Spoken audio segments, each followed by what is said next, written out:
Hello my dear students, welcome back to our YouTube channel. तो students start करશું યુનિવર્સિટીની એક્ઝામની અંદર જે લાસ્ટ યરે એકાઉન્ટનું એટીકેટીનું પેપર આવ્યું હતું છોકરાઓ, આજે એનું આપણે રિવિઝન કરશું.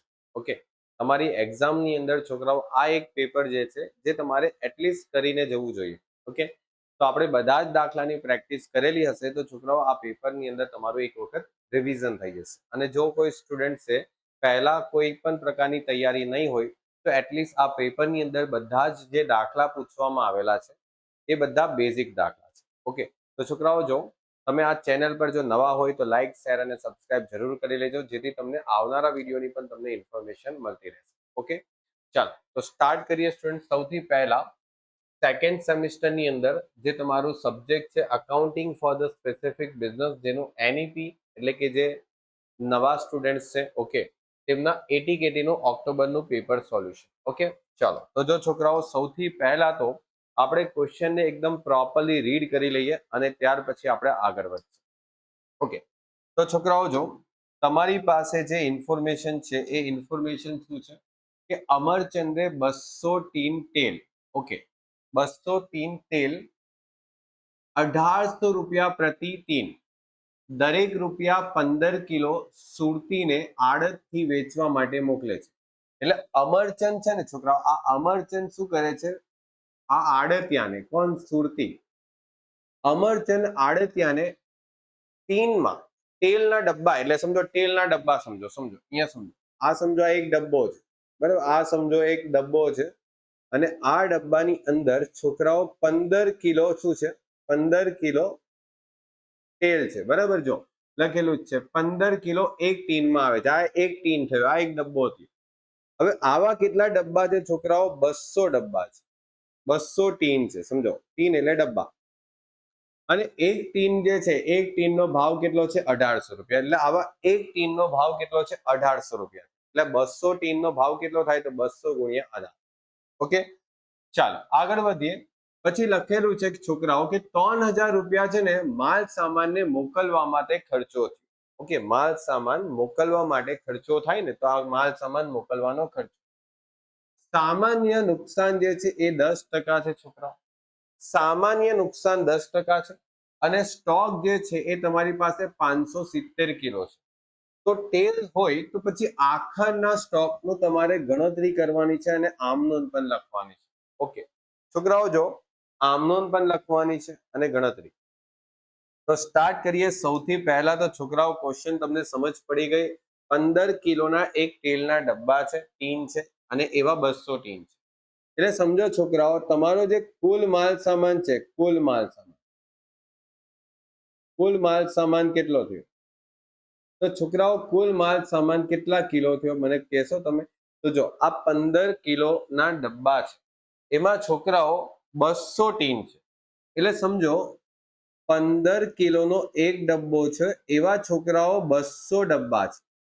તો તમે શું કરશો? 15 ગુણ્યા 200 કેટલા થઈ ગયા? 3000 ડબ્બા થઈ ગયા. 3000 કિલો થઈ ગયા. શું થઈ ગયા? 3000 કિલો થઈ ગયા સામાન. હવે છોકરાઓ આનો ભાવ શું? આનો ભાવ શું છે? તો 200 ડબ્બા જે છે એમાં એક ડબ્બાનો ભાવ તમારો 1800 રૂપિયા છે. કેટલા રૂપિયા છે? 1800 રૂપિયા એક ડબ્બાનો ભાવ. તો 200 ઇન્ટુ 1800 કરશો એટલે તમારી પાસે આવશે અહીંયા 3,60,000. ઓકે, ત્યાર પછી છોકરાઓ એડ કરશું, એમાં તમારે અહીંયા ખર્ચો આવશે. કયો ખર્ચો? તો છોકરાઓ માલધણીનો ખર્ચ. માલધણીનો ખર્ચ. કારણ કે છોકરાઓ જ્યારે અમરચંદે સુરતી પાસે, એટલે અમરચંદ પાસેથી સુરતી પાસે જે સામાન જશે એ સામાન મોકલવા માટે પણ આપણને શું કરવો પડશે? ખર્ચો કરવો પડશે. ને એ ખર્ચો કેટલો કરવો પડશે છોકરાઓ? 3000 રૂપિયા. તો આપણે 3000 અહીંયા લખી દઈએ. એટલે છોકરાઓ વિચારો કે તમારા જે આ તેલ છે, કેટલા કિલો? 3000 કિલોનું જે તેલ છે એ તેલનો ભાવ ટોટલ કેટલો થઈ જાય? 3000 કિલોનો જે તેલ હતું એનો ભાવ ટોટલ કેટલો થઈ જાય? તો જો 3,60,000 એની મૂળ કિંમત પ્લસ એ મોકલવા માટેનો ખર્ચો, એટલે તેલનો જે ભાવ છે એ 3,63,000 થઈ જાય. બોલો, ડન, કમ્પ્લીટ. તેલનો જે ભાવ છે એ કેટલો થઈ જાય? 3,63,000. હવે છોકરાઓ તમે વાત કરો તો દાખલામાં સામાન્ય નુકસાન થાય છે, તો સામાન્ય નુકસાન આપણે અહીંયાથી બાદ કરી નાખીશું. સામાન્ય નુકસાન, તો સામાન્ય નુકસાન આપણે છોકરાઓ આમાંથી બાદ કરી નાખશું 10%. કેટલો થશે? 300 નું સામાન્ય નુકસાન થઈ જાય. એટલે તમારી પાસે આમાંથી 300 બાદ થઈ જાય તો હવે બચે કેટલા? તો છોકરાઓ તમારે સામાન્ય નુકસાનના કેસમાં છોકરાઓ યાદ રાખવાનું છે કે ક્યારે પણ સામાન્ય નુકસાનના કેસમાં તમારે અહીંયા રૂપિયા નહીં શોધવાના. ઓકે, સામાન્ય નુકસાનના કેસમાં ક્યારે પણ છોકરાઓ આની રકમ નહીં શોધવાની. ઓકે, આની રકમ નહીં શોધવાની. ઓકે, એટલે તમારી પાસે અહીંયા 2700 કિલો જે સામાન હવે બચ્યો એનો ભાવ કેટલો કહેવાશે? તો 3,63,000. ડન. એટલે હવે જે 2700 કિલો સામાન બચ્યો છે એનો ભાવ 3,63 બની જશે. હવે છોકરાઓ આ 2700 કિલો સામાન અમરચંદે જ્યારે પેલા સુરતીને મોકલો, ઓકે, 2700 જશે ને ત્યાં, કારણ કે બાકીનો 300 કિલો તો શું થઈ ગયો છોકરાઓ? સામાન્ય નુકસાન થઈ ગયું. એટલે હવે સુરતી પાસે કેટલો સામાન ગયો? 2700 કિલો. હવે સુરતી એ સામાનમાંથી થોડો ઘણો સામાન વેચી દેશે અને થોડો ઘણો સામાન એની પાસે સ્ટોકમાં બચશે. તો છોકરાઓ સુરતી પાસે કેટલો સ્ટોક છે અત્યારે? 570. એટલે છોકરાઓ આપણે ખાલી સ્ટોક જ શોધવાનો છે. તો અહીંયા લખશું આખર માલનો સ્ટોક. કેટલો આવશે આખર માલનો સ્ટોક? તો જો છોકરાઓ 2700 કિલો જે છે એનો ભાવ કેટલો છે? 3,63,000. તો આપણી પાસે સામાન જે બચ્યો એ તો ખાલી 570 કિલો જ બચ્યો. તો 2700 કિલોના આટલા રૂપિયા, તો 570 કિલોના કેટલા? તો 570 ઇન્ટુ 3,63,000 ડિવાઈડ બાય શું આવશે? 2700. ઓકે, તો 3,63,000 2700 આવશે છોકરાઓ. એક સેકન્ડ.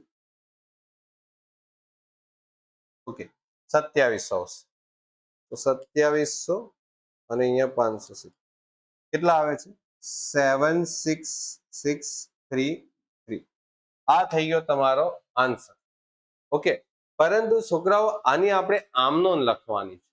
તો આમનોન કઈ રીતે લખશું? તો છોકરાઓ આખરનો સ્ટોક કયા ખાતામાં આવે? આડત માલ ખાતામાં. કઈ બાજુ આવે? જમા બાજુ. તો છોકરાઓ આડત માલ ખાતામાં જમા બાજુ આવે. તમે વિગતમાં શું લખો છો? તો આડત માલ સ્ટોક ખાતે. તો તમારે અહીંયા શું લખવાનું છે? આડત માલ સ્ટોક ખાતે ઉધાર. કેટલા આવશે? 76633. ઓકે, તે આડત માલ ખાતે જમા. 76633. ડન. તો છોકરાઓ આ રીતે તમારે દાખલો સોલ્વ કરવાનો છે. જોઈ લો. ડન. એકદમ કમ્પ્લીટ છોકરાઓ. ઓકે ઓકે, તો સ્ટુડન્ટ્સ આ થશે તમારી આમનોન. ઓકે, આગળ વધીએ છોકરાઓ. Next question. નીચેના પૈકી કયા ધંધામાં સંયુક્ત સાહસ કરી શકાય? છોકરાઓ જો સંયુક્ત સાહસમાંથી પૂછાયેલો દાખલો છે. છોકરાઓ સંયુક્ત સાહસ કયા ધંધામાં કરી શકાય અને કયા ધંધામાં નહીં કરી શકાય? તો એવો ધંધો હોય ને કે જ્યાં તમારા કોઈ કાર્ય ને પૂરો થતા એ ધંધો પણ આપણે સમાપ્ત માની શકીએ. ઓકે, તો એવા જ ધંધામાં તમે સંયુક્ત સાહસ કરી શકો છો. તમારી ચોપડીની અંદર ઘણા બધા એવા ધંધાઓ આપેલા છે કે જેમાં સંયુક્ત સાહસ થઈ શકે, જેમાં સંયુક્ત સાહસ નહીં થઈ શકે. તમારે એટલીસ્ટ તમારા શોર્ટ ક્વેશ્ચનમાંથી આ વાંચીને જવાનું છે. 2 માર્ક્સ છોકરાઓ અહીંયાથી પાકા થઈ જશે. છોકરાઓ જો તમને અહીંયા દાખલામાં લખેલું જ છે કે ભાઈ કયા સાહસ મતલબ શેમાં સંયુક્ત સાહસ લાગુ પડી શકે. તો કાગળ બનાવવાના જે મિલ છે છોકરાઓ આમાં સંયુક્ત સાહસ લાગુ પડશે નહીં. પછી છોકરાઓ ફિલ્મ વિતરણના ધંધો તો છોકરાઓ લાગુ પડશે. તમે જો છોકરાઓ કે આપણે મૂવી જોવા જઈએ ને તો ઘણી બધી એવી મૂવી પણ છે કે જેનો બજેટ બહુ મોટું હોય ને કે મૂવીનું પ્રોડક્શન જો કરવા માટે પછી 2 પ્રોડક્શન હાઉસની જરૂર પડે. ઓકે, એટલે જો બહુ બિગ બજેટ મૂવી હોય તો પછી એમાં જે પ્રોડ્યુસર છે જે પૈસા ઇન્વેસ્ટ કરે છે મૂવીની પછાડી એ એક કરતા વધારે લોકો as a joint venture invest કરતા હોય છે. ઓકે, તો આપણે આમાં આવશે એટલે તમારે લખી દેવાનું એને, બરાબર, અહીંયા લખી દેવાનું. ઓકે, કે કયા ધંધામાં તમારા સંયુક્ત સાહસ કરી શકાય, તો લખી દેવાનું છોકરાઓ કે નીચેના ધંધા માટે સંયુક્ત સાહસ કરી શકાય. ઓકે, તો એમાં છોકરાઓ શું આવશે? પહેલું ફિલ્મ, એક સેકન્ડ, ફિલ્મ વિતરણ. અને બીજું શું આવી શકે છોકરાઓ? મકાન બાંધવામાં. યસ, તો છોકરાઓ મકાન બાંધવામાં પણ આપણે કરી શકીએ. મકાન બાંધકામ નો કરાર. ઓકે, મરઘા બટકા ઉછેરના આમાં નહીં કરી શકે. ઓકે, તો બસ ફક્ત આ બે જ માં કરી શકીએ, કારણ કે આપણે મકાન બાંધવા વાળા તો દાખલા પણ છોકરાઓ કરેલા છે. આગળ વધીએ છોકરાઓ. છોકરાઓ સત્યમે 18,750 કિલોગ્રામ જીવરાજ ચા ના જે છે જથ્થાને 150 ના ભાવે આડતથી વેચવા માટે મોકલા છે, અને 18,750 ના સીધા ખર્ચા કર્યા છે. ઓકે, કોણે સત્યમે મોકલા છે? કોઈ આડતિયા. રસ્તામાં છોકરાઓ, રસ્તામાં અકસ્માત થવાથી તમારી પાસે 750 કિલો જે ચા છે, 750 કિલો જે ચા છે એનું નુકસાન થાય છે. હવે તમને કહે છે કે નુકસાન જે છે એ વીમા કંપની તમને કેટલા રૂપિયા આપે છે નુકસાન અંગે? 1,08,750 રૂપિયા. દાવો સ્વીકાર્યો. તો સત્યમ ચોપડે આમનોંધ લખવાની છે? ના. તો છોકરાઓ આમનોંધ, હા, આમનોંધ લખવાની છે. આ રહી જો આમનોંધ લખ. ઓકે, કોની આમનોંધ લખવાની છે? બોલે અસામાન્ય નુકસાનની આમનોંધ લખવાની છે. ઘણી વખત છોકરાઓ એક્ઝામમાં આમનોંધ નથી પૂછતા, ખાલી ગણતરી પૂછે છે, અને કોઈક વખત આમનોંધ પૂછે. ચાલો, તો જો પહેલા તો ગણતરી કરી લઈએ. તો છોકરાઓ આપણી પાસે કેટલા કિલો ચા છે? તો બોલે સર 18,750 કિલોની ચા છે. તો આ થયું મોકલેલ માલ સામાન. મોકલેલ માલ સામાન. ઓકે, કેટલો માલ સામાન મોકલે છે છોકરાઓ? કેટલા રૂપિયાનો મોકલે છે? તો બોલે સર 150 ના ભાવે. એટલે 18,750 ગુણ્યા 150.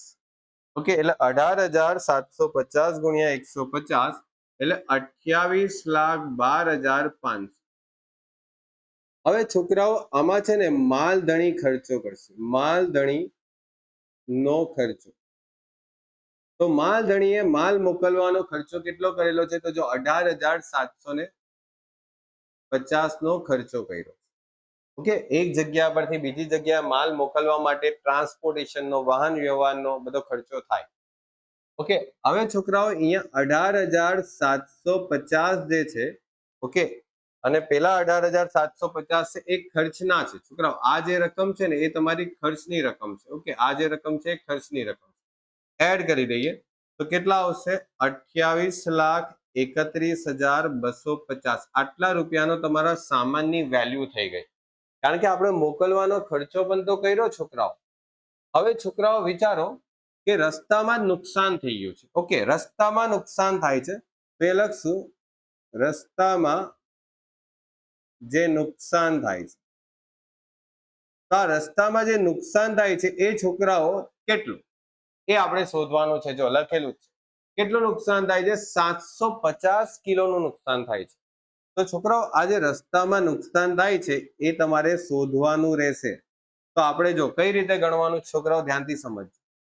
આ જે રકમ છે એની કિંમત તમારી સામે છે, એટલે સમજો છોકરાઓ 18,750 કિલો ચા જે છે એની કિંમત છે 28,31,250. Okay, done. તો આપણી પાસે જે 750 કિલો ચાનું જે નુકસાન થાય છે એની વેલ્યુ કેટલી? બોલો, શોધવી હોય તો શોધાઈ જાય. તો 28,31,250 ગુણ્યા 750 ભાગ્યા 18,750. સમજાય? આપણે ખાલી ક્રોસ મલ્ટીપ્લાય જ કરવાનું છે. 18,31,250 ઇન્ટુ છોકરાઓ 750 ડિવાઈડ બાય કેટલા આવશે? 18,750. ડન. કેટલા આવશે? 1,13,250. હવે છોકરાઓ વીમા કંપની આમાંથી કેટલા પૈસા આપે છે? વીમા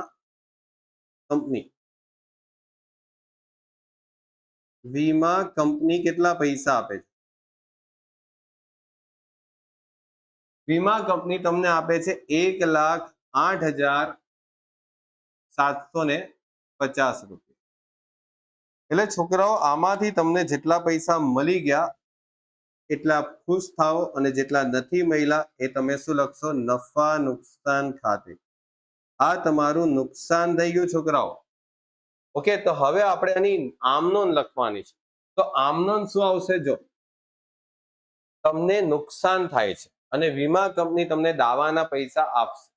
ઓકે, એટલે લખશું છોકરાઓ વીમા કંપની ખાતે અથવા વીમાના દાવા ખાતે. એક સેકન્ડ. વીમાના દાવા ખાતે. ઓકે, કેટલા રૂપિયાનો આપણો દાવો છે? 1,08,750. ઓકે, પછી છોકરાઓ નુકસાન કેટલું થાય છે? તો બોલે સર નુકસાન થાય છે 4500. દાવો કેટલો થાય છે? આટલા રૂપિયા. તો જેટલું નુકસાન થાય એ તમારે નફા નુકસાન ખાતે લઈ જવાનું. નફા નુકસાન ખાતે ઉધાર. કેટલો આવશે? 45. તે શું આવશે? આડત માલ ખાતે. કેટલા રૂપિયા આવશે છોકરાઓ? 1,13,250. તો 1,13,250 આ થઈ ગયો તમારો જવાબ. બોલો ડન. એકદમ કમ્પ્લીટ દાખલો છે. જો આ તમારી કિંમત થઈ ગઈ ટોટલ, કારણ કે રસ્તામાં નુકસાન થાય છે. છોકરાઓ જો રસ્તામાં નુકસાન થાય ને તો ખાલી માલધણીનો ખર્ચો એડ કરવાનો, અને જો આડતિયાના ગોડાઉનમાં નુકસાન થાય ને તો પછી આડતિયાનો ખર્ચો આપેલો હશે તો એ પણ એડ કરવાનો. પણ કયા ખર્ચા એડ થાય આડતિયાના? બિન આવર્ત કે આવર્ત? ઓકે, તો આ વસ્તુ મેં તમને કોર્સમાં સમજાવેલું છે, આપણે લેક્ચરમાં લીધેલા છે બધા, એમાં સમજાવેલું છે કે આડતિયાના એવા જ ખર્ચા એડ થાય કે જે સીધા પ્રકારના ખર્ચા હોય, જે બિન આવર્ત. ઓકે, એટલે સમજો એવા ખર્ચા કે જે સામાન પર એક જ વખત થવાના છે, વારે વારે થવાના નથી. ઓકે, તો એ ક્યારે એડ કરવાના? જ્યારે જે નુકસાન થાય છે એ આડતિયાના ગોડાઉનમાં થાય છે. ઓકે, અહીંયા નુકસાન રસ્તામાં થાય છે એટલે આપણે ખાલી માલધણીના ખર્ચા એડ કરશું. એમ પણ છોકરાઓ દાખલામાં આડતિયાના ખર્ચા આપેલા નથી. ઓકે, રસ્તામાં નુકસાન થાય છે એટલે એની જરૂર હતી નહીં. હવે છોકરાઓ બીજો એક દાખલો છે જે મોસ્ટ ઇમ્પોર્ટન્ટ દાખલો છે. રામ અને ભરત રમકડા ખરીદીને વેચવાના સંયુક્ત સાહસમાં જોડાય છે. નીચેની માહિતી પરથી તમારે રમકડાની ખરીદ કિંમત શોધવાની છે. રમકડાની કઈ કિંમત શોધવાની છે? ખરીદ. રામે 31,480 રમકડાનું વેચાણ કર્યું છે અને ભરતે 22,520 નું વેચાણ કર્યું. ઓકે, એટલે રામ અને જે ભરત છે એ અમુક રમકડા ખરીદે છે, પછી વેચાણ કરશે. એમાંથી છોકરાઓ થોડાક રમકડા જે ખરીદેલા હતા એ વેચાણ પણ કરી દીધું, રામે અને ભરતે બંને. હવે છોકરાઓ વેચેલા જે રમકડા છે એની પડતર કિંમત તમને દાખલામાં આપેલી છે. એટલે રામ અને ભરત જેટલા રમકડા વેચે છે એની પડતર કિંમત આપેલી છે. હવે નહીં વેચેલા રમકડા જે છે, નહીં વેચેલા જે રમકડા છે એ રામ અને ભરત નફા સહિત અનુક્રમે કેટલાના કિંમતે 2400 અને 3600 માં લઈ લે છે. અને મૂળ કિંમત પર જે કાચા નફાની ટકાવારી જે હતી તે જ રીતે એ કિંમત નક્કી કરવામાં આવેલી છે. એટલે મૂળ કિંમત પર જે નફો હતો એ જ નફો છોકરાઓ એ લોકો રાખશે. ઓકે, એટલે જે આ ભરત અને રામ જે છે એ પોતે જે સામાન લઈને ગયા છે ને એ સામાનમાં પણ એટલો જ નફો રાખેલો છે કે જેટલો નફો એ લોકોએ જે સામાન વેચેલો ત્યારે રાખેલો. ઓકે, ચાલો હવે છોકરાઓ કઈ રીતે દાખલો કરશું? તો છોકરાઓ શોધવાનું શું છે? તો તમારે શોધવાનું છે ખરીદી. તો સમજો રામ અને ભરતે સમજો કઈ ખરીદી કરી હશે ને આ ખરીદીમાંથી સમજો અમુક રકમ એ લોકોએ શું કર્યું છે? વેચાણ કર્યું છે. હવે છોકરાઓ રામે કેટલાનું વેચાણ કર્યું છે? તો રામે વેચાણ કરેલું છે છોકરાઓ 31,480 નું. અને ભરત કેટલું વેચાણ કરે છે? બોલે સર ભરત. ઓકે, ભરત કેટલું છે 22,520. ઓકે 31,480 પ્લસ 22,520 કેટલા થાય છે 54,000. હવે આમાંથી છોકરાઓ તમે બાદ શું કરશો તો બાદ કરશો તમે વેચેલ રમકડાની પડતર. તો વેચેલ રમકડાની પડતર કેટલી પડતર છે છોકરાઓ 40,500. ઓકે તો 54,000 માંથી 40,500 તમે જો બાદ કરો તો બચે કેટલા 13,500. આ થઈ ગયો છોકરાઓ તમારો નફો. આ થઈ ગયો તમારો નફો. હવે છોકરાઓ જે બાકી બચેલા જે રમકડા હતા આ ખરીદી કેટલી કરી એ આપણને નથી ખબર છોકરાઓ. ખરીદીમાંથી અમુક ખરીદી જે કરેલી હતી એ વેચી દીધી, પણ જે બાકીના રમકડા કેટલા છે એ પણ નથી ખબર, પણ એ કેટલા રૂપિયાના ભાવે લઈ ગયા 2400 અને 3600. ઓકે તો સમજો આ જે રમકડા નહીં વેચેલા છે, ઓકે નહીં વેચેલ રમકડા એ રામ અને ભરત એ કેટલા રૂપિયાના ભાવે લઈ ગયા 2400 અને 3600. એટલે ટોટલ કેટલું થાય છે બોલે સર 6000. હવે આમાં છોકરાઓ મને કઈ રીતે ખબર પડશે કે આ જે 6000 માં એ લોકો લઈ ગયા એની પડતર શું? કારણ કે જો કેટલું સિમ્પલ હતું, આની પડતર એ લોકો આપેલી હતી. જો વેચેલ રમકડાની પડતર એટલે જે વેચાણ થયું એની પડતર આપેલી હતી. એટલે આ જે રમકડા છે એ લોકોએ ખરીદી કર્યા હશે. સમજાય છોકરાઓ? આ ખરીદી કર્યા હશે અને આ ખરીદી કરીને વેચી દીધા. પરંતુ જે બાકી બચેલા જે નહીં વેચેલા રમકડા છે એની પડતર કેટલી એ આપણને નથી આપી. બરાબર, જે નહીં વેચેલા રમકડા છે એની પડતર નથી આપી, આ એની વેચાણ છે. જો લઈ ગયા એ રકમ આપેલા નફા સહિત, એટલે આ જે રકમ છે ને એ નફા સહિતની રકમ છે. એટલે છોકરાઓ તમારે શું કરવું પડશે કે તમે જો 54,000 માં વેચો છો તો તમે નફો કેટલો કમાવો છો 13,500. એટલે સમજો તમે જો 54,000 નું વેચાણ કરો તો નફો કેટલો કમાવો છો 13,500. રાઈટ, 54,000 નું વેચાણ કરીને નફો કેટલો કમાવો છો 13,500. તો આપણે 6,000 નું વેચાણ કરીએ તો એમાં નફો કેટલો કમાઈ તો કરી શકીએ. 6,000 ના વેચાણમાં નફો કેટલો? તો જો 13,500 ભાગ્યા 54,000 આવડે ને? આ તો 13,500 ભાગ્યા 54,000 ઇન્ટુ શું આવશે છોકરાઓ 6,000. એટલે તમને રકમ આવશે, શું રકમ આવશે 1,500. એટલે આ 1,500 રૂપિયા તમારો નફો થયો અને આ નફો તમે બાદ કરી દો એટલે તમને મળી જાય એની પડતર કિંમત. શું મળી જાય?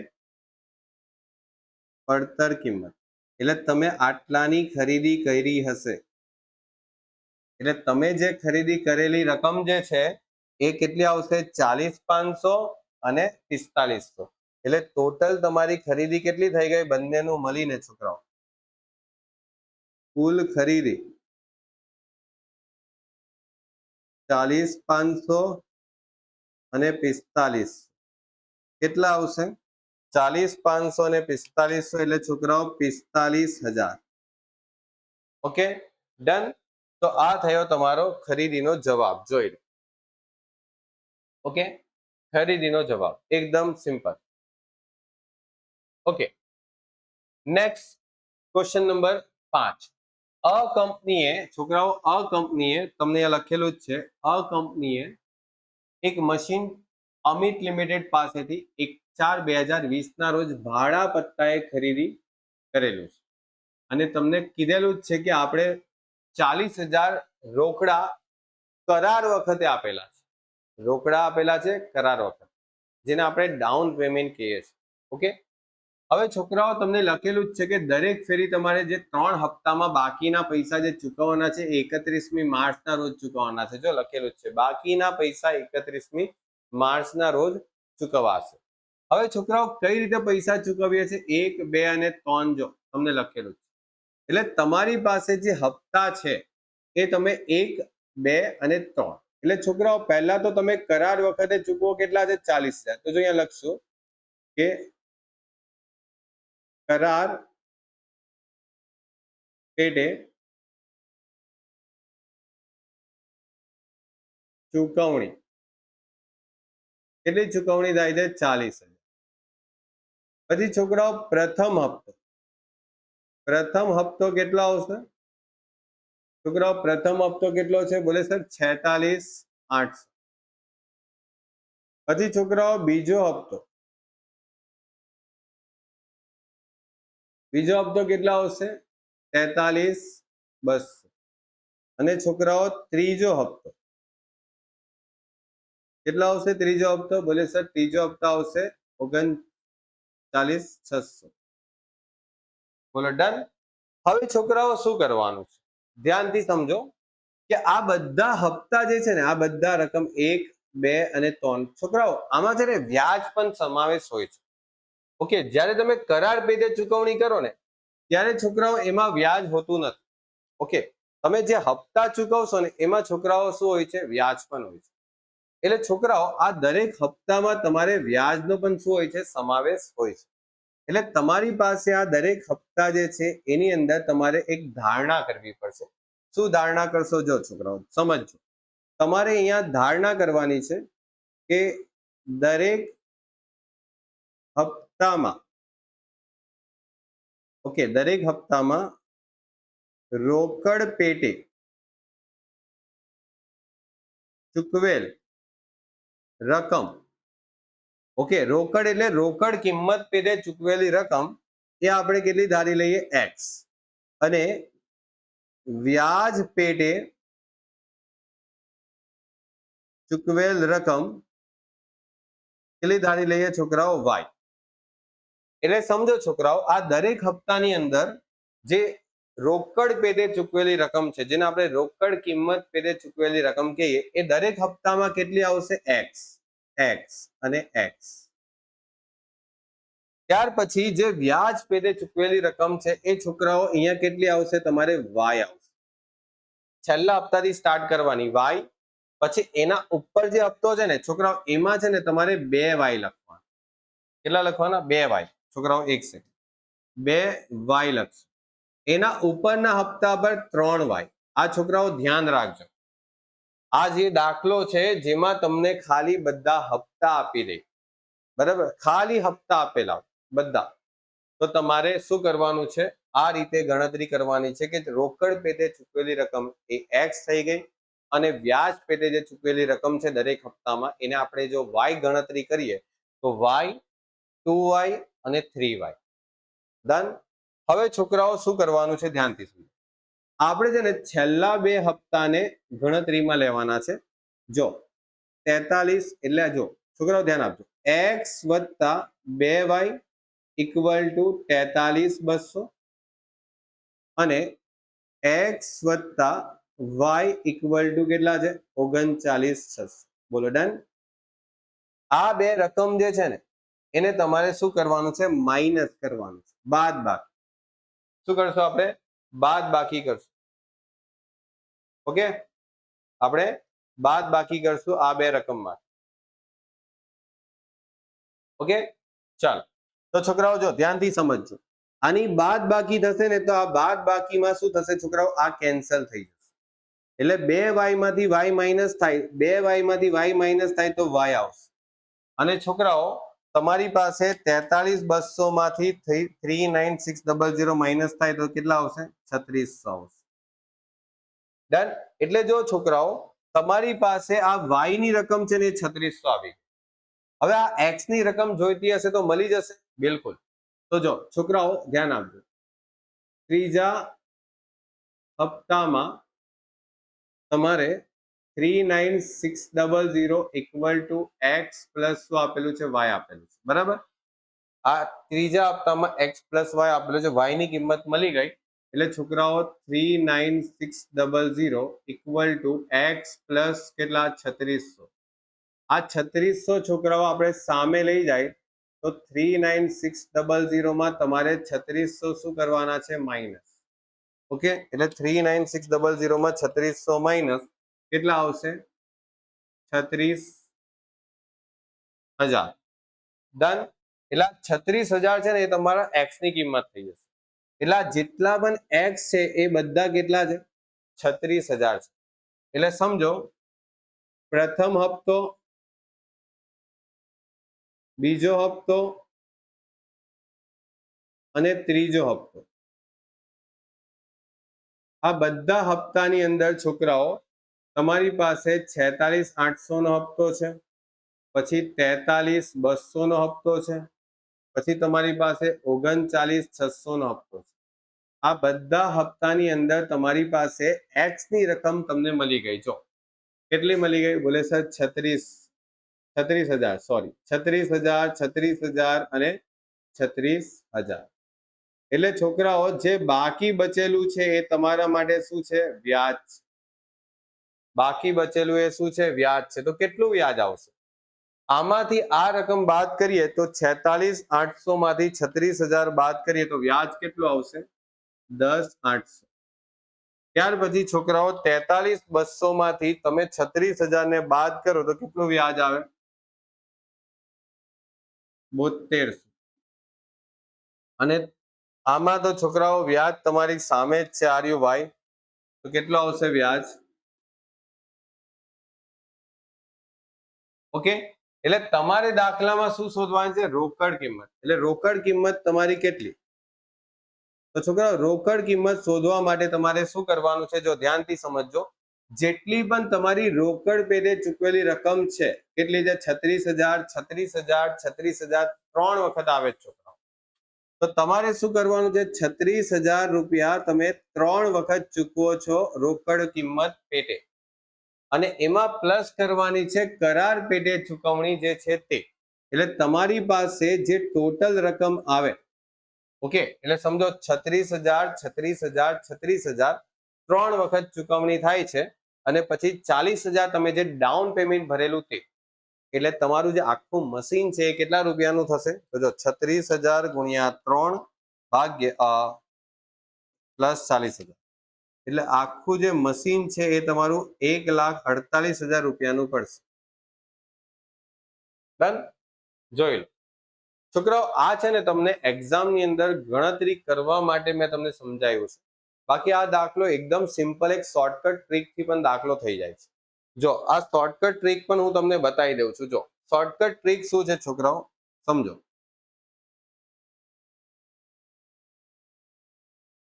આ શોર્ટકટ જે છે ને છોકરાઓ એ તમારા આન્સરને ચેક કરવા માટે તમે યુઝ કરજો. આનાથી તમે સોલ્યુશન નહીં કરતા. જો છોકરાઓ 46,800 આ તમારો પહેલો હપ્તો હતો, 43,200 આ તમારો બીજો હપ્તો હતો, અને 39,600 આ તમારે ત્રીજો હપ્તો હતો. અને પહેલો હપ્તો કેટલો હતો? બોલે સર 40,000 નું ડાઉન પેમેન્ટ. ઓકે, આ તમારા હપ્તા અને ડાઉન પેમેન્ટની રકમ થઈ ગઈ.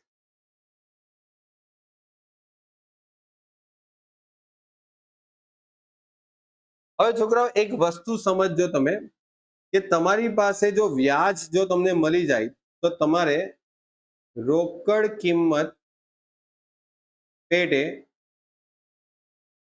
ચૂકવણી મળી જાય. તમને ખબર જ છે કે ડાઉન પેમેન્ટની વખતે કોઈ પણ વ્યાજ નહીં આવે. આ ખબર હોવી જોઈએ. આપણે ડાઉન પેમેન્ટ ભરીએ ત્યારે વ્યાજ નહીં થાય. ઓકે, એટલે છોકરાઓ 40,000 તો તમે તાત્કાલિક આપીને આવ્યા. હવે ખાલી બધા હપ્તા જ છે, ખાલી હપ્તા. તો તમારે શું કરવાનું? આમાંથી આ માઇનસ કરી દેવાનું. કેટલા આવે? જો 39,600 માંથી 43,200, એટલે 3600 જે આવશે ને, આ 3600 તમારા છેલ્લા હપ્તાનું શું હશે? વ્યાજ હશે. છેલ્લા હપ્તાનું વ્યાજ તમારું કેટલું હશે? 3600. હવે આ 3600 ને ગુણ્યા 2 કરી નાખો, એટલે 3600 ના મલ્ટીપલ 2. બરાબર? કેમ 2? તો જો અહીંયા x હતો, અહીંયા y હતો, તો y માં અહીંયા શું થયું? 2y થયો ને. એટલે ઉપરની રકમ એની ડબલ હોય. તો અહીંયા આવશે છોકરાઓ 7200, અને એની ઉપરની રકમ છોકરાઓ આ રકમ કરતા 3 ગણી હોય. એટલે કેટલા ગણા? 3 ગણા. એટલે 3600 ના 3 ગણા કેટલા થાય છે? 10,800. હવે છોકરાઓ તમે આમાંથી વ્યાજ બાદ કરી દો તો તમને અહીંયા 36,000 અને 36,000 મળશે. અને પછી તમે આ બધાનું જો ટોટલ કરો એટલે તમારો આન્સર આવી જાય. જો કેટલો ઈઝી છે. પરંતુ છોકરાઓ તમને ઘણી વખત આ જે મેથડ છે એ એક્ઝામમાં નહીં ચલવે, ઓકે, કોઈ પ્રોફેસર પેપર ચેક કરે અને નહીં ચલવે, તો એના કરતા બેટર છે તમને આ મેથડ મેં એટલે શીખવાડી કે કદાચ તમારા માર્ક્સ કપાય નહીં એક્ઝામમાં, બરાબર? ઓકે, ચલો તો છોકરાઓ બધી રીતે તમને મેં સમજાવી દીધું છે. ઓકે, તો જો છોકરાઓ એના પછીની બે જે થિયરી છે એમાં હિસાબી ધોરણનો તમારે અર્થ આપવાનો છે.